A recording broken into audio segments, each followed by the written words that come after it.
Okay, next question है, अनुरणन काल तथा होल के आयतन के बीच संबंध प्रतिपादन किसने किया? ठीक है, तो किसने किया संबंध प्रतिपादन? सेबिन ने। ठीक है, अनुरणन काल तथा होल के आयतन के बीच संबंध प्रतिपादन किसने किया? सेबिन ने। नेक्स्ट क्वेश्चन है, गुंजहीन होल यानी डेड होल का अनुरणन काल होता है, कितना होता है? गुंजहीन होल या फिर हम बोल सकते हैं डेड होल का अनुरणन काल कितना होता है? तो इसका अनुरणन काल होता है 0 सेकंड। ठीक है, ऑप्शन ए करेक्ट हो जाएगा। नेक्स्ट क्वेश्चन है, जब सेना पुल को पार करती है तो सैनिकों को कदम से कदम मिलाकर न चलने का निर्देश दिया जाता है, क्योंकि ऑप्शन ए दाब बढ़ने से पुल टूटने का खतरा रहता है, या फिर पैरों से उत्पन्न ध्वनि के अनुनाद के कारण पुल टूटने का खतरा रहता है। तो यहाँ पर ऑप्शन बी करेक्ट हो जाएगा। ठीक है, जब सेना पुल को पार करती है तो सैनिकों को कदम से कदम मिलाकर न चलने का निर्देश दिया जाता है, क्योंकि पैरों से उत्पन्न ध्वनि के अनुनाद के कारण पुल टूटने का खतरा रहता है। ठीक है, तो ऑप्शन बी यहाँ पर करेक्ट हो जाएगा। नेक्स्ट क्वेश्चन है, हम रेडियो की गुंडी घुमाकर विभिन्न स्टेशनों के कार्यक्रम सुनते हैं, ये संभव है? ऑप्शन ए अनुनाद के कारण, बी विस्पंद के कारण, सी व्यतिकरण के कारण, डी विवर्तन के कारण। ठीक है, तो हम रेडियो की गुंडी घुमाकर विभिन्न स्टेशनों के कार्यक्रम सुनते हैं, ये किसके कारण संभव है? तो ये संभव है अनुनाद के कारण। ठीक है, ऑप्शन ए करेक्ट हो जाएगा। ठीक है, नेक्स्ट क्वेश्चन है, कहा जाता है कि जब तानसेन गाता था तो खिड़की के कांच या कांच के गिलास के टुकड़े टुकड़े हो जाते थे, यदि ऐसा संभव भी हो तो वह ध्वनि के किस गुण के कारण होगा? तो वह ध्वनि के अनुनाद गुण के कारण होगा, यानी कि ऑप्शन सी यहाँ पर करेक्ट हो जाएगा। ठीक है, इस वाले में भी ऑप्शन ए है। ठीक है, रेडियो की गुंडी घुमाकर विभिन्न स्टेशनों के कार्यक्रम सुनते थे, किसके कारण संभव है? अनुनाद के कारण। और अगर जब तानसेन गाता था और खिड़की के कांच या कांच के गिलास टुकड़े टुकड़े हो जाते थे, मान लो अगर ऐसा संभव भी हो तो यह ध्वनि के किस गुण के कारण होगा? वो भी अनुनाद के कारण होगा। ठीक है, तो इसमें ऑप्शन सी करेक्ट है। नेक्स्ट क्वेश्चन है, जब हम जल के नीचे सुराही भरने के लिए रखते हैं तो जैसे जैसे सुराही बढ़ती जाती है वैसे वैसे हमें विशेष प्रकार की ध्वनि सुनाई देती है, इसका क्या कारण है? तो इसका कारण है अनुनाद। ठीक है, तीनों में अनुनाद अनुनाद अनुनाद। ठीक है, नेक्स्ट क्वेश्चन है, रेडियो का समस्वरण स्टेशन उदाहरण है, रेडियो का समस्वरण स्टेशन किसका उदाहरण है? यह भी अनुनाद का उदाहरण है।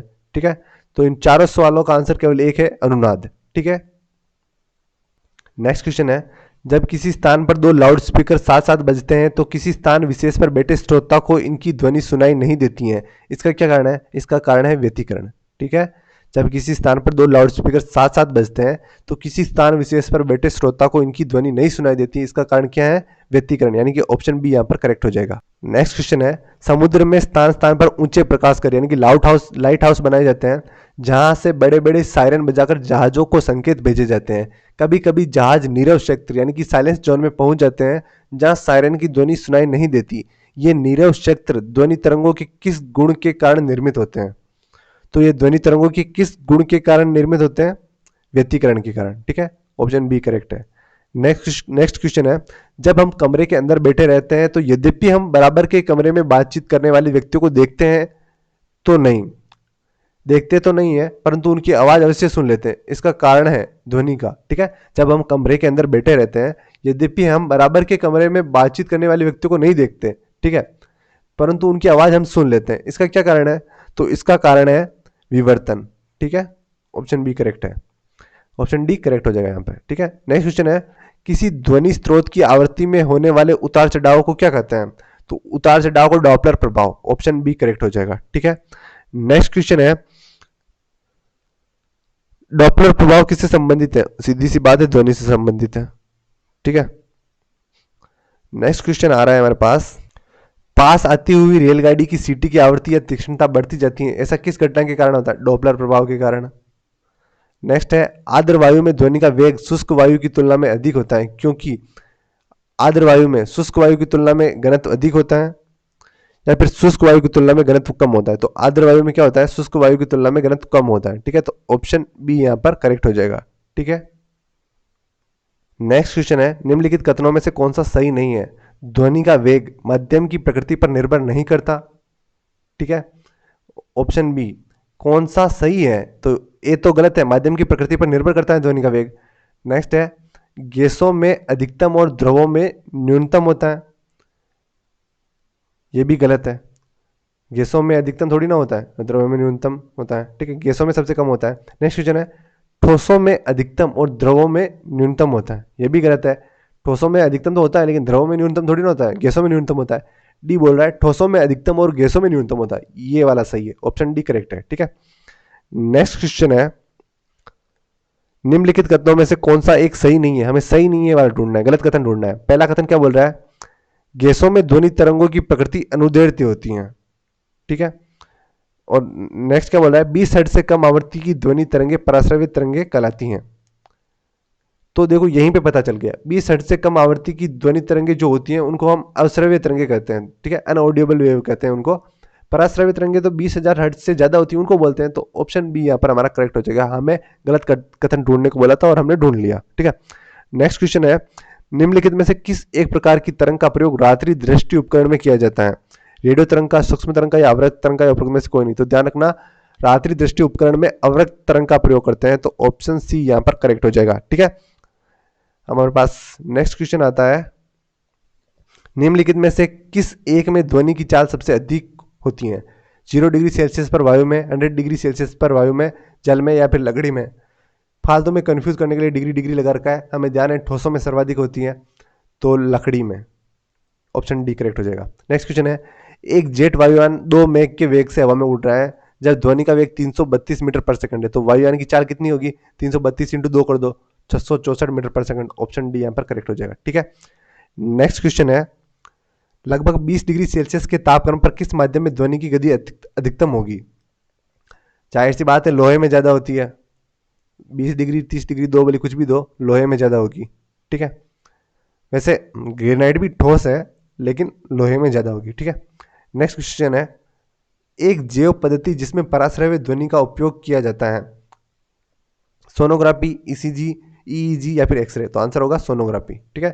सोनोग्राफी में अल्ट्रासोनिक वेव्स का उपयोग होता है, यानी पराश्रव्य ध्वनि का उपयोग किया जाता है, ठीक है। नेक्स्ट क्वेश्चन है, कौन सी तरंगे शून्य में संचरण नहीं कर सकती? ध्वनि शून्य में संचरण से मतलब है निर्वात में नहीं कर सकती संचरण। देखो प्रकाश कर सकता है, उसमें भी कर सकता है, इलेक्ट्रोमैग्नेटिक भी कर सकती है, लेकिन ध्वनि निर्वात में नहीं जा सकती, ठीक है। तो ऑप्शन सी यहाँ पर करेक्ट हो जाएगा, ठीक है। नेक्स्ट क्वेश्चन है, यदि VA, VW तथा VS क्रमशः वायु, जल एवं इस्पात में ध्वनि का वेग हो तो हमें पता है सबसे ज्यादा ठोस में होता है, यानी इस्पात में सबसे ज्यादा होगा, ठीक है, उसके बाद जल में होगा और वायु में सबसे कम होगा। तो VA, VW, VS, यानी कि ऑप्शन ए यहाँ पर हमारे पास करेक्ट हो जाएगा, ठीक है। 78 में हमारा आंसर होगा ए। नेक्स्ट क्वेश्चन है, ध्वनि तरंगे नहीं चल सकती हैं, मैंने अभी बताया था निर्वात में नहीं चल सकती हैं। ऑप्शन डी करेक्ट हो जाएगा। नेक्स्ट क्वेश्चन है, वह उपकरण जो ध्वनि तरंगों की पहचान तथा रेडियोलेखन के लिए प्रयुक्त होता है क्या कहलाता है? उसको बोलते हैं सोनार। ऑप्शन बी करेक्ट हो जाएगा, ठीक है। नेक्स्ट क्वेश्चन है, पराध्वनिक विमान नामक एक प्रगाती तरंग पैदा करते हैं। तो पराध्वनिक विमान कौन सी तरंग पैदा करते हैं? पराश्रव्य तरंग पैदा करते हैं, ठीक है। पराध्वनिक विमान पराश्रव्य तरंग नामक एक प्रगाती तरंग पैदा करते हैं, ठीक है। तो ऑप्शन बी यहां पर करेक्ट हो जाएगा, ठीक है। नेक्स्ट क्वेश्चन है, इको साउंडिंग प्रयोग होता है, तो इको साउंडिंग किस में प्रयोग होता है? इको साउंडिंग प्रयोग होता है समुद्र की गहराई मापने के लिए, ठीक है। ध्यान रखना, ये जो साउंडिंग वर्ड आ रहा है इनसे कंफ्यूज मत होना, ठीक है। इको साउंडिंग किस में प्रयोग होता है? समुद्र की गहराई मापने के लिए। नाम से ऐसा लगेगा कि कोई ध्वनि से रिलेटेड होगा, लेकिन ध्यान रखना इसीलिए ये क्वेश्चन दिया गया है। तो इको साउंडिंग का प्रयोग किस में होता है? समुद्र की गहराई मापने के लिए। इंपॉर्टेंट क्वेश्चन है, RRB रेलवे में पहले आया हुआ भी है, ठीक है। नेक्स्ट क्वेश्चन है, एकोस्टिक विज्ञान है, तो ध्वनि से संबंधित जो विज्ञान होते हैं उसको हम एकोस्टिक विज्ञान बोलते हैं, ठीक है। तो ऑप्शन बी यहाँ पर करेक्ट हो जाएगा, ठीक है। नेक्स्ट क्वेश्चन है, मनुष्य के लिए मानक ध्वनि स्तर क्या है? तो मनुष्य के लिए मानक ध्वनि स्तर है 16 डेसिबल, ठीक है, 60 डेसिबल, ठीक है। इससे ऊपर की ध्वनि स्तर मनुष्य के लिए हानिकारक है। नेक्स्ट क्वेश्चन है, निमग्न वस्तुओं का पता लगाने के लिए प्रयुक्त किए जाने वाले उपकरण को क्या कहते हैं? निमग्न वस्तु मतलब कि जल में डूबी हुई वस्तु, तो जल में डूबी हुई वस्तु का पता किससे लगाते हैं? सोनार से लगाते हैं। ऑप्शन बी करेक्ट हो जाएगा। नेक्स्ट क्वेश्चन है, मेघ गर्जना सुनने पर व्यक्ति अपना मुंह खोलता है जिससे कि डर को दूर कर सके, दोनों कानों के कर्णपटल पर वायु के दाब को बराबर करने के लिए, ऑप्शन सी अधिक ध्वनि प्राप्त करने के लिए, या फिर मुंह से वायु को बाहर निकालने के लिए। तो ध्यान रखना, मेघ गर्जना सुनने पर व्यक्ति अपना मुंह खोलता है जिससे कि दोनों कानों के कर्णपटल पर वायु के दाब को बराबर कर सके वो, ठीक है। यानी दोनों कानों के कर्णपटल पर वायु के दाब को बराबर करने के लिए मेघ गर्जना सुनने पर व्यक्ति अपना मुंह खोलता है। वैसे मैं तो नहीं खोलता, पता नहीं इसने क्यों दे रखा है। नेक्स्ट क्वेश्चन है, वायु के तापमान में परिवर्तन से ध्वनि का निम्नलिखित में से कौन सा गुण प्रभावित होता है? तरंग दैर्ध्य, विस्तार, आवृत्ति, या फिर तीव्रता? तो ध्यान रखना, वायु के अगर तापमान में परिवर्तन होगा तो ध्वनि का कौन सा गुण प्रभावित होगा? आवृत्ति, ठीक है। फ्रीक्वेंसी चेंज होगी, उसकी फ्रीक्वेंसी डिपेंड करती है तापमान पर। नेक्स्ट क्वेश्चन है, किसी संगीत यंत्र की ध्वनि तीव्रता मापी जाती है? महो में, हेनरी में, लक्स में, डेसिबल में। तो किसमें मापी ध्वनि की तीव्रता ही डेसिबल में मापी जाती है, तो ऑप्शन डी हमारे पास करेक्ट हो जाएगा। ठीक है, तो यहाँ पर ये ध्वनि से रिलेटेड सारे एमसीक्यू हम कर चुके हैं। ठीक है, चैप्टर 3 हमारा यहाँ पे खत्म होता है।